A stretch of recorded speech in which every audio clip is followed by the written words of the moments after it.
Hi, I'm Tim Caron. We're going to just cut up, dissect, and destroy some training myths that you think are true. Daily, people come through our gym and give us something they learned through the internet. Some of those myths are misguided, some are on the right track, just misinterpreted, and we have to address the shortcomings of some of these myths. Let's bust some training myths. If you're constantly sore, I'd say you're probably not doing what you should be doing. The goal is not to be tired, the goal is not to be sore, the goal is to get better. And if we're only getting sore and tired, we're not doing our job. The other aspect though is your program getting what you want out of this? And what do you want? Do you want to get better? Do you want to look better, feel better, perform better? Then that comes down to a strategic applying of stimuluses over a period of time that really doesn't always equate to being sore. So the thought of like, I need to be sore to be really getting something out of this is misguided and not going to lead to the outcome that you generally want. Focus more on improvement as opposed to just this fleeting or subjective scale of soreness and tiredness. Let's have a plan, let's have a strategy, let's adapt to try to get that next level of stimulus. So a lot of times people come through, they have some sort of perception of squatting is bad for my knees or it hurts my knees. We really want to get to the reason why. The premise or the thought that potentially they're bad for me or they're dangerous is just misleading. And there's a reason why we call them a high ROI movement, because they have just a shorter timeline to get really good results from, which usually leads to overall higher quality of life and performance in other areas as well. It's a fundamental movement pattern that we need to do on a daily basis. I've sat down in this chair, I just squatted down to this. And let's dive into why do you feel maybe it's not the best exercise for you.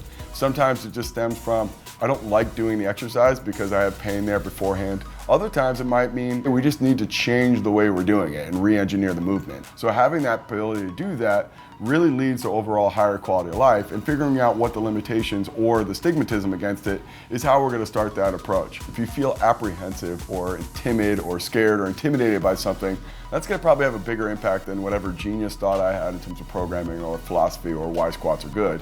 And if we have limitations there, whether it's something I perceive it's bad for me, we're going to really struggle with some things that we absolutely need to do on a daily basis.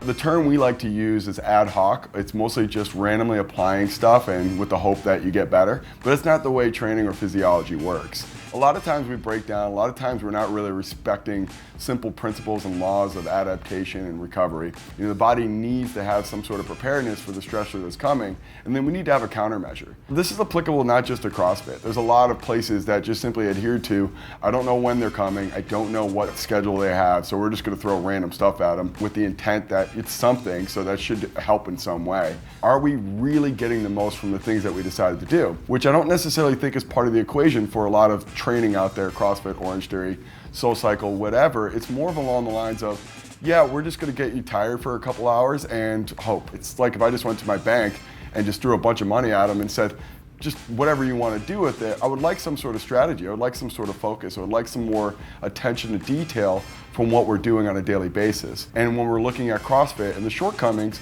yeah, it's doing a great job of fostering community and getting people moving. The hard part is, where does it go from there? Are we really getting the most from the things that we decided to do?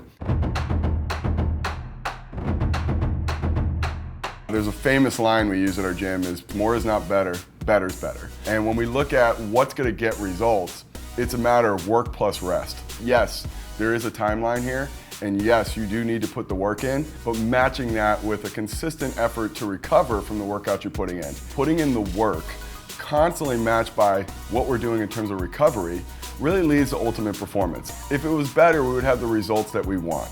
So the idea of more is better, it's more of a matter of the quality of the work that you're putting in and getting the value that we should be getting from the time that you're putting in.